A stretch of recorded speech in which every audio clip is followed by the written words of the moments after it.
안녕하십니까. 오늘도 좋은 날 주신 하나님께 감사드립니다. 오늘은 죄와 몸의 관계 5번째 시간입니다. 마지막 시간이네요. 앞에서 하나님의 일에 열심을 내는 자 하나 혼에 대하여 언급한 적이 있습니다. 몸은 시들어 없어질 수 있지만 혼은 그대로 살아 움직입니다. 이게 몸과 혼을 분리했을 때 몸은 육체잖아요. 그러니까 나이 먹으면 자꾸 사가지게 돼 있어요. 이거는 성경에도 나와지는 거예요. 날 가져가는 거는 이거는 방법 없는 일이에요. 그러니까 그럴 수도 있지만 혼은 이 육신이 아니거든. 그러니까 혼은 그대로 살아 움직일 수 있죠. 그러니까 나이가 많이 먹었다고 해도 혼은 안 낡아지나 봐. 영적인 문제니까 영적인 것처럼 차원이 다른 부분의 얘기니까 다른 것 같아. 육신은 3차원에 갇혀 있으니까 당연히 낡아지고 나이 먹으면 이게 쭈글쭈글해지고 머리도 빠지고 그러는 거예요. 그거는 어쩔 수 없는 거잖아요. 혼은 여러 가지 모양으로 자신을 나타냅니다. 그러나 혼은 언제나 자아의 중심을 두고 있습니다. 이게 육신으로 살 때, 혼으로 살 때, 하나님의 영의 사람으로 살지 않았을 때 모든 현상이 나타나는 거예요. 언제나 자아의 중심을 두고 있는 거예요. 자아의 중심을 두고 있다는 게 뭐예요? 자아에 뭐가 있다? 사단이 있는 거예요.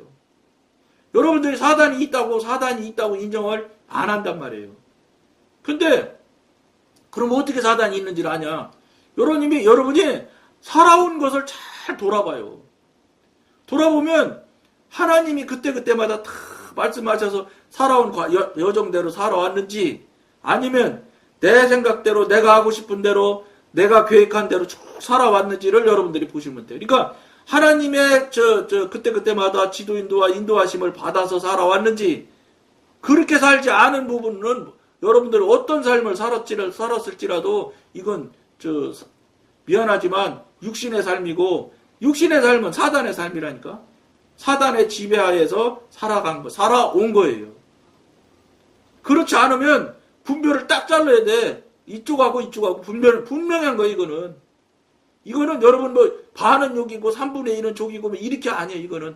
딱 정확히 있어. 하나님이 이끌어 주신 대로 사는 것과 하나님이 이끌어 주시지 않는 대로 사는 것과는 완전히 나눠지는 거예요.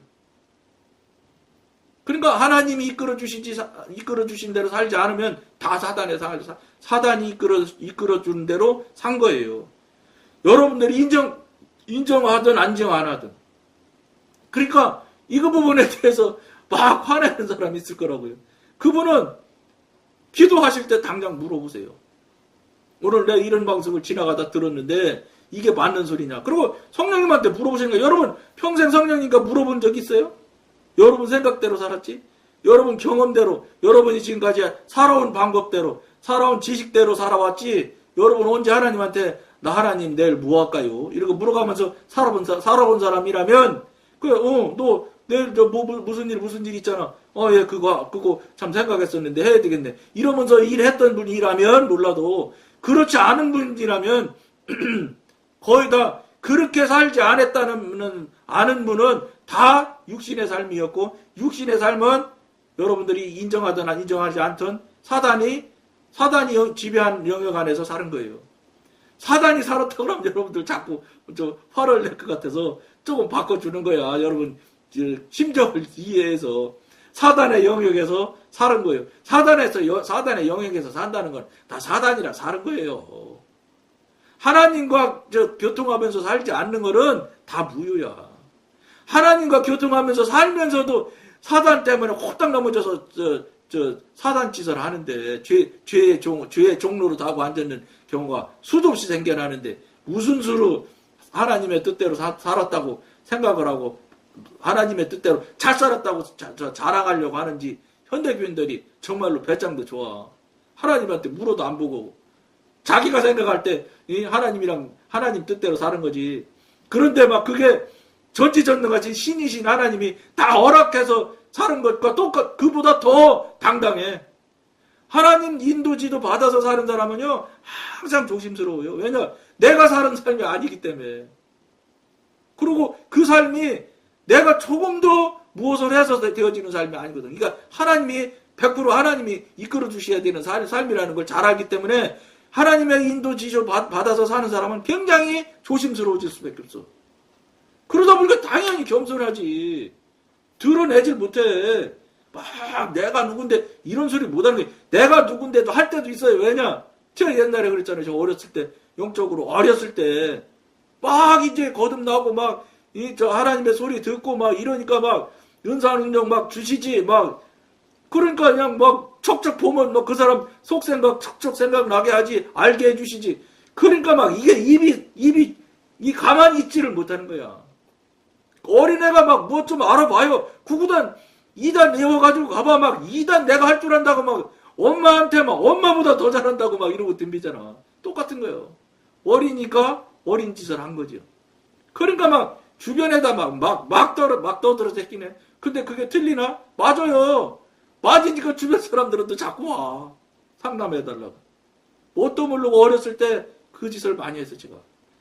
근데 이제 한참 지나고 나서 지금 좀 커져서 이렇게 해서 뒤돌아보니까 얼마나 그게 부끄러운 일이었는지 말도 못하게 부끄럽더라고. 너무 창피해서 그 사람들 앞에 설 수가 없더라고.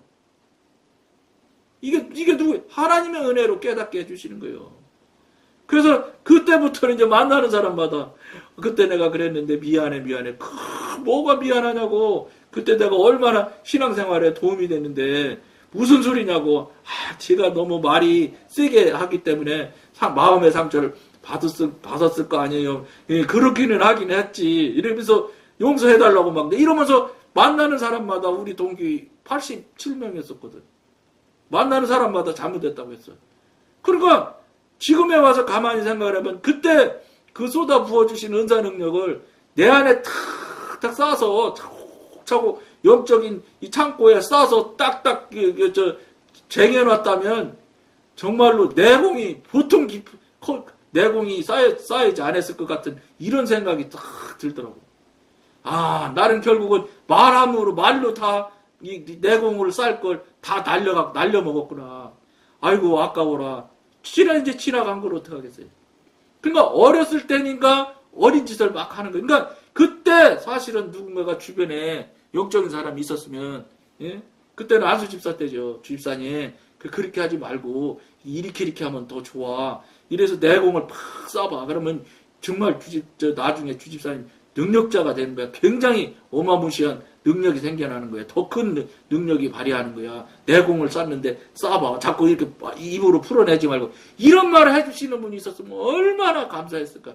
그럼 제가 입으로 인해서 다른 사람들한테 마음 아프게 한 일이 훨씬 적었을 거예요. 물론 마음을 아프게도 했지만 그분들 말씀대로 도움된 것도 있긴 있지. 근데 이게 되어졌으면 제가 그분들을 훨씬 더 마음 아프지 않게 말했을지도 몰라. 제어가 통제가 막 안 되니까.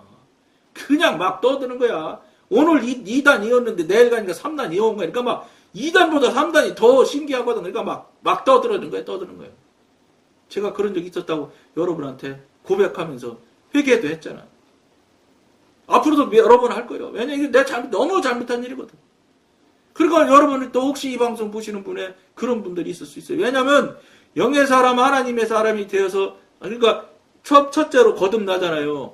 그럼 방언하면서 방언 기도하다가 하나님의 사람, 영의 사람이 되어지는 쪽으로 영역으로 저쪽으로 넘어가기 시작하면 은사 능력을 여러분이 원하지 않아도 하나님께서 주세요. 왜 주시냐면 저쪽 영역으로 넘어가기 전에 사단의 영역에 있을 때는 영적 전쟁은 없어. 그냥 자기들끼리 의견 충돌이지. 교회에서 뭐 이게 맞네, 이쪽이 더 좋네, 이쪽이 이렇게 이 방향으로 하면 더 효율적이네 이러면서 다투는 의견 충돌일 정도는 될 수 있을지 몰라도 영적 전쟁은 없는 거예요. 왜냐하면 영적 전쟁은 영으로 싸우는 게 영적 전쟁이에요. 육신으로 싸우는 게 아니라. 그러니까 영의 존재끼리 싸워야지 영적 전쟁이라고 하는 거거든. 그러면 육신의 존재인데 무슨 영적 전쟁이 일어날 수가 없어. 이거는 사단이 일방적으로 괴롭히느냐, 괴롭힘을 받느냐, 괴롭힘을 안 받느냐 이 문제라면 몰라도 영적 전쟁이라는 단어를 쓰면은 사실은 안 되는 거예요. 근데 지금 오늘날의 현대 교인들은 다 그냥 자기 의견 충돌도 다 영적 전쟁이라고 그래요. 특히 막 목사님이 지원하는데 막 못하게 하잖아요, 교인들이. 예를 들어서 그건 합리성이 없고 뭐 맞지 않고 뭐 이러면서 채찍기 같은 데서 뭐 안 된다고 하고 그러잖아요. 그럼 막 바로 영적 전쟁이라고 붙여버려. 영적 전쟁이 났다고. 저건 그럼 무슨 소리냐면 어떤 얘기가 되냐면 자기는 하나님의 사람이고 저쪽에서 반대하는 사람은 그 사람과 영적 전쟁을 한다 이 말이잖아요. 그러면 나는 하나님의 사람이 저쪽은 뭐요? 마귀지. 그러니까 목사님들이 자기 뜻과 반대되는 이야기를 하면은 거침없이 마귀라고 그래. 아, 영성에 대가라는 사람도 그러는데 뭐 그래. 그러니까 너 내 말과 배치되는 이야기를 하니까 너는 마귀야. 이렇게 얘기해버려. 정말로 안타까운 일이야, 이거. 이거는 진짜 하나님이 이 한 건으로도 지옥 보내도 아무 할 말이 없어요. 마귀라고는 아무렇게나 하는 게 아니오. 응? 그런데 현대 목사님들이 말까지 마귀라고 하는 사람 많지 않지. 속으로만 하지, 그래도. 그만큼이지만 나은 거예요, 그래도. 말로 막 입으로 대놓고 강대상사 마귀라고 한다니까. 영성훈련 강사했다는 양반이. 내가 그래서 얘기했어요. 목사님, 아무도 없을 때 내가 하나 여쭤보고 싶어요. 뭔데? 말씀해보세요. 그래. 오늘 설교하실 때 어떤 성도인지는 지칭은 안 하셨지만 그 성도들 보고 마귀라고 그러셨는데 그거 목사님 성령님과 교통 잘 하시니까 그 성령님한테 물어보니까 마귀니까 마귀라고 해라. 이렇게 물어보셔서 마귀라고 하신 거예요? 내가 그렇게 물었어요. 아무도 없을 때. 그랬더니 똥거려갖고 쳐다봅디다. 영성훈련에 강사 설교 제일 잘하는 사람 투표하면 맨날 1등 한다는 사람이요. 그렇게 강의를 잘한다는 거예요, 자기 깐에는. 그걸 아주 자랑스럽게 생각합시다. 물론 뭐 자랑할 수 있지요. 근데 그 사람이 그러는 거예요. 그래서 가만히 있더라고요. 그러더니 거짓말은 못하지. 성령님과 교통하는 사람이 어떻게 거짓말을 해? 대놓고 피차가네.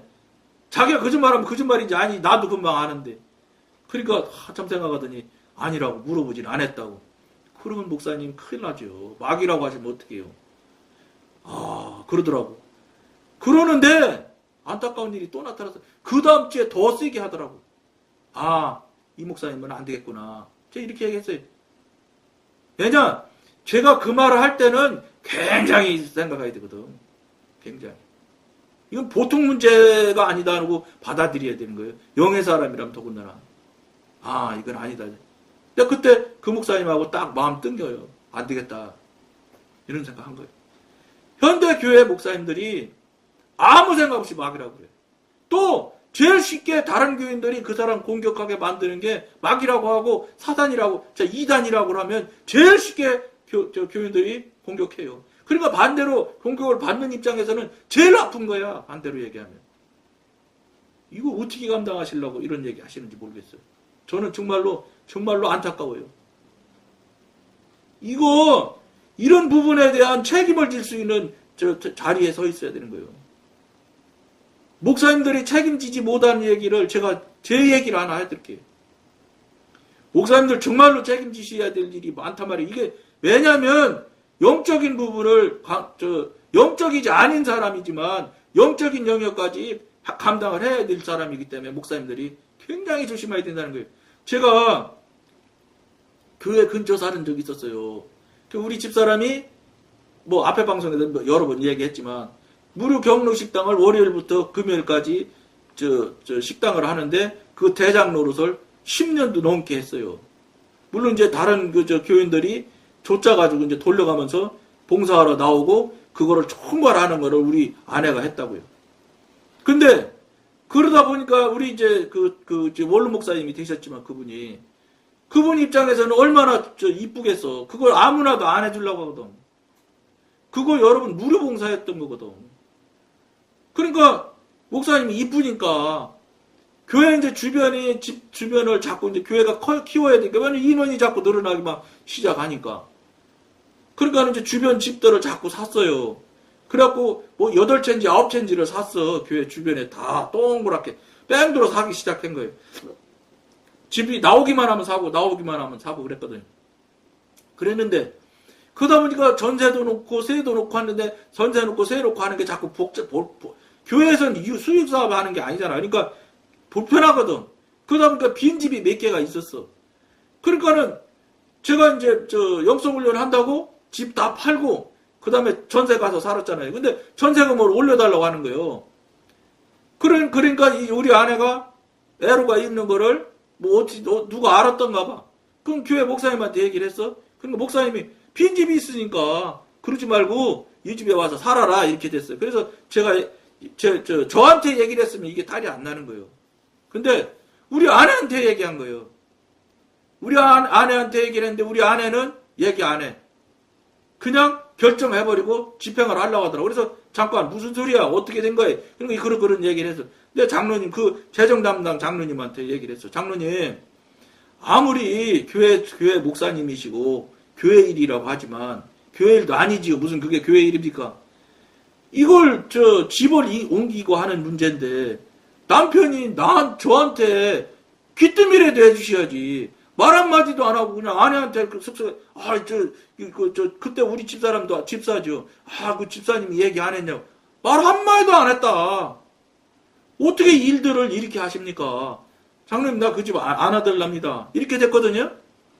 여러분 이게 그러니까 목사님이 한번 잘못 결정하면 그런 문제가 나는 거예요. 이 집사람이 여자인데다가 또 돈도 좀 싸게 해줬어요. 그렇지만 거기서 살아도 살 수 있어요. 근데 완전히 마음이 굳어져가지고 안 바꾸겠다는 거예요. 그럼 뭘 하는지 알아요? 이사 안 가면 이혼하겠대. 그래서 할 수 없어서 그러다 보니까 어떻게 됐냐? 계약자가 우리 아내가 돼버렸어. 우리 목사님하고 우리 집사람하고 계약을 해버린 거예요. 그러다 보니까 이게 어떻게 됐느냐? 어린아이한테 면도관 지어준 격이 된 거예요. 우리 아내가 계약자가 됐어. 그래서 내가 몇 년 살았어요. 살다가 도저히 안 돼서 이러지 말자. 교회에서 살면 안 된다. 그러면서 막 우겨갖고 이제 이사를 가게 될 판이 됐는데 자기 이름으로 계약이 됐잖아. 그러니까 돈을 받아와라. 나한테는 안 주는 거예요. 왜냐? 계약자가 우리 아내로 돼 있으니까. 그러니까 목사님이 계약을 우리 아내랑 하면서 주인은 주집사라고 인정을 하면서 속으로는 하면서도 그렇게 했으면 나한테 돈을 달라면 내가 돈을 줘야 되는데 나한테 돈을 안 주고 우리 아내한테 주겠다는 거예요. 왜냐? 계약자 그 사람이니까. 여기서 탈이 나기 시작한 거예요. 그러니까 우리 아내가 어떤 생각을 했느냐? 영성훈련한다고 그러지. 돈은 1원도 안 벌어오지. 왜냐? 돈 안 벌고 3년간은 아무것도 타치 않기로 약속하고 한 일이거든요. 그러니까 난 정말로 그 약속대로 정말로 1mm도 밀리지 않았어. 왜냐? 이거 타협할 일이 아니다. 하나님하고 나하고 약속한 문제이기 때문에. 그러면서 진행 밀고 가니까 이 사람이 어떻게 생각했냐? 내쫓은 거예요. 저는 어디로 이사 가는지도 모르고 동사무소 가서 주민등록 등본을 떼어보니까 내 거 하나만 남았더라니까. 그리고 우리 애들까지 싹 다 떼어가지고 그 동직원한테 물어봐서 어디로 이사 가냐? 이건 알려주지 말라고 부탁해서 알려줄 수가 없대요. 아니, 자녀의 아버지인데도 안 알려줘. 현 주소지를. 그러고 가서 나를 딱 떼어놓고 내쫓지. 아니, 나만 내두고 나 영성훈련을 가니까 가서 예배 드리고 왔는데 이사 갔다라니까 그냥 다. 신사복 옷하고 해가지고 그냥 바닥에 막 그냥 밟고 다녀서 막 먼지가 뽀얀한 데다 탁 갖다 신사복 탁 갖다 바닥에 널어놓고 냄비 하나 젓갈 숟갈 하나 딱 놓고 갔더라고요. 여러분 이게 이 문제 상처가 지금 얼마나 됐느냐? 16년이 됐는데 아직도 이게 다 해소가 안 됐어. 이 사람 앞으로 그 집이 이제 재산이 그 사람 앞으로 다 넘어갔잖아. 나는 이제 완전히 빈털터리에 맨소냐. 그래갖고 어딥니까? 오피스텔 아니고 뭐라고 그래요? 고시원 그냥 고시원도 벽으로 돌아서 햇빛 들어오는 데는 30만 원이요. 그러니까 돈이 어디 있어요? 그러니까 제일 한가운데에 들어가야지. 거긴 20만 원이야. 그러니까 거기는 문 딱 닫고 불 끄면 완전히 저 암흑 속에 들어가. 아, 내가 동굴 동굴 구라 안에서 수도해야 되겠구나 이렇게 생각하고 거기서 물경 2년도 넘게 살았어요. 근데 어찌됐든 월세 한 번도 늦지도 않았어요. 저 돈 벌지 않았어요. 다 채워주면 있어서 딱딱 됐어. 한 번도 늦게 낸 적이 없어. 그러고 나서 계속 가니까 2년 몇 개월 됐는데 어쨌든 우리 아내고 우리 자녀들이 다 잘못했다고 사과하고 싹싹 빌어서 제가 다시 집으로 들어왔어. 들어왔는데 자기 이름으로 돼 있잖아, 그게. 그러니까 자기 이름으로 돼 있는 걸 끝까지 안 바꾸려고 하더라고. 나중에 어떻게 된지 알아요? 딸 이름으로 하더라고, 딸 이름으로. 딸 이름으로 계속 전세를, 이사를 다니면서, 그때는 이제 제가 돈 벌기 시작했죠. 그래도 내 이름으로 안 해줘. 끝까지 안 놔. 끝까지 안 놔서, 끝까지 지금 현재 사는 집 또, 여기로 이사 한 번 더 오게 됐는데, 그 집 살 때도 우리 딸 이름으로 샀고, 얘가 이제 시집 가게 되니까 지 이름으로 할 수가 없게 됐으니까, 다시 한 번 더 이사를 왔는데, 이번 올 때는 내 이름으로 하자 하니까, 노해서 못했어요. 결국은 딸들 다 시집 가니까 이제 아들 이름으로 하자 그래서 아들 이름으로 대놨어요. 아들 이름으로 내가 마지막이라고 얘기하면서 했어. 그러고 나서 내가 얘기했어. 그냥은 안 된다, 이제는. 내 이름으로 어쨌든 법적인 조치를 해야 되겠다. 만약에 안 하면 내가 대출 받아가지고 집을 샀으니까 대출금을 안 갚는다. 내가 직장 다니면서 내가 갚아야 되니까. 그럼 니네가 대출금 갚아. 나 그냥 공짜로 살 테니까 너희 이름으로 하고 니들이 그럼 대출금 갚아. 이제 못 갚게 생겼잖아. 이제 안 되겠잖아. 요 환경 형편을요 제가 만들겠어요? 아니에요. 하나님께서 정말로 하나님은 성격이 정말로 너무 천천히 하시는 분이야. 15년, 16년째 걸렸어. 17년 걸렸는지도 몰라. 연수 다 따지지도 않아. 하도 오래돼서. 그때 돼서 걔네들도 우리 아내도 꼼짝 못하고 내가 해달라는 대로 해주지 않을 수가 없게 딱 환경이 만들어야 되는 거예요. 그러니까 저도 딱 알지요. 이제 너희들 꼼짝 못하겠구나. 그리고 내 얘기했지. 내가 해달라는 대로 다 해줘. 안 해주면 이거 집 내가 대출금 못 내. 대출금 내줄 사람 누가 있어요? 그럼 나 그냥 너희 이름으로 하고 나 공짜로 살게. 이야, 이렇게 오랜 동안 목사님이 한 번 잘못 결정함으로 인해서 우리 가족들이 지금도 그 문제로 마음이 상당히 나빠요. 아직도 다 온전히 치유가 안 됐어.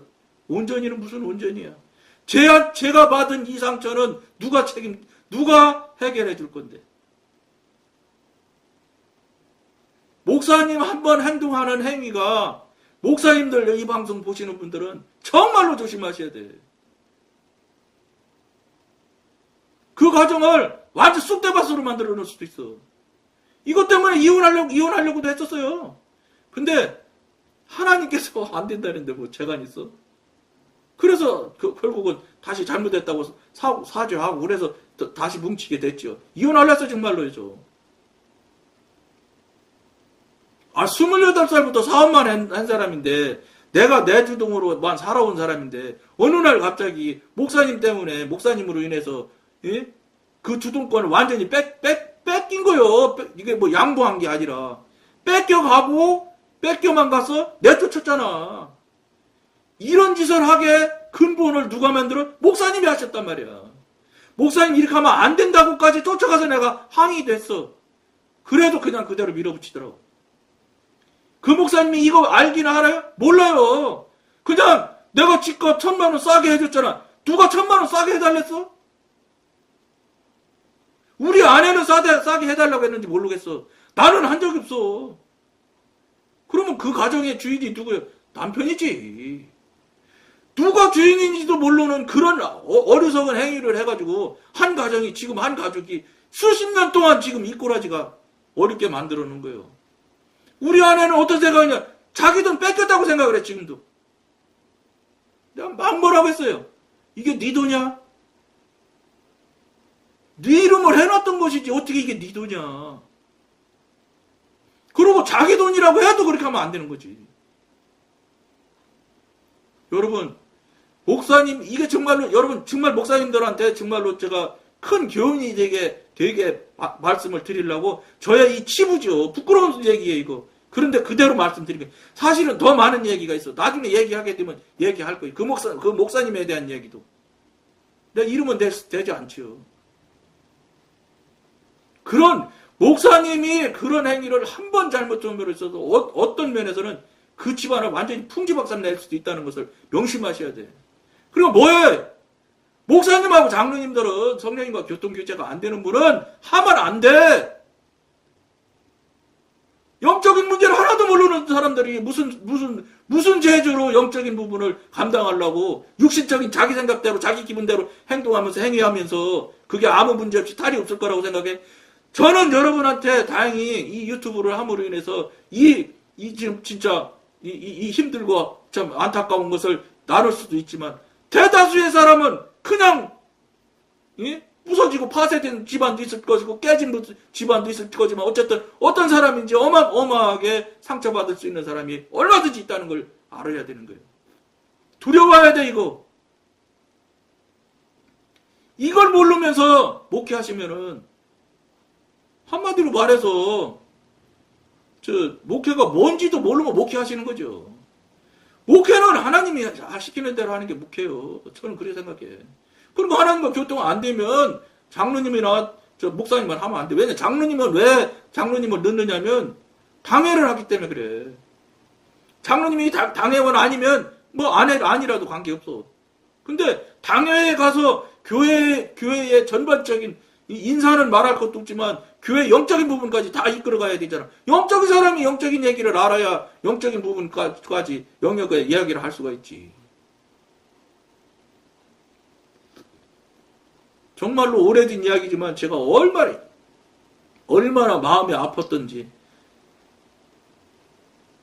여러분 목사님이 하시는 행위나 이 하시는 말씀 한마디에는 이건 정말로 보통 문제를 담고 있지 않다는 것을 꼭 명심하셔야 돼요. 나머지 읽고 오늘 마치도록 하겠습니다. 혼을 의지하며 사는 성도들은 의지나 지성이나 감정으로 기울어집니다. 또 이런 성도들은 그 성향이 변하기도 합니다. 육신이니까 언제든지 변하죠. 막 조석지변으로 변하지. 외적인 모습은 다를지라도 이들의 특징은 내적으로 혼을 의지하는 것입니다. 강한 의지를 가지고 있는 사람은 자신의 원하는 말을 따라 행하고 하나님의 뜻을 거부합니다. 하나님의 뜻인지도 몰라요, 사실은. 자기 뜻이 하나님 뜻이라고 우겨가면서 하는 거지. 지성이 강한 자신의 지혜를 따라 행하기를 좋아하고 조용히 성령의 인도하심을 직관적으로 받는 것을 소홀히 합니다. 소홀히 하는 게 아니라 직관적으로 받을 수가 없습니다. 그 상태에서는. 반면에 천성적으로 감정적인 사람은 그들의 감정 속에서 기쁨을 찾는다. 각 성도의 성향이 어떻든 간에 그들은 나름대로 자신의 성향을 가장 고상한 것으로 생각합니다. 이 육신들이 하는 특징이에요. 이게 결국은 자기 합리화하고 자기 자랑하는 거지. 성향이 어떻든 간에 이러한 성도들에겐 한 가지 공통점이 있습니다. 그것은 이들 모두 자신 안에 파묻혀 산다는 것입니다. 모두가 주를 믿기 전에 가지고 있던 재능과 능력과 언변과 지능과 매력과 열심 속에서 행하고 있습니다. 혼의 생명은 원칙적으로 육적인 힘입니다. 그것은 완고한 고집이나 허영심이나 쾌락을 사랑하는 것으로 나타납니다.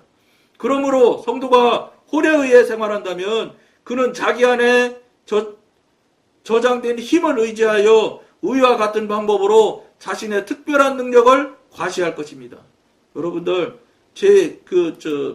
치부를 말씀드렸는데 치부로 받아들이지 마시고 저게 저럴 수 있겠구나. 결과 시작은 정말로 그냥 일반적으로는 얼마나 좋은 생각이에요. 집도 싸게 해주고 봐주고 참 좋은 생각이래. 그게 아니라는 거.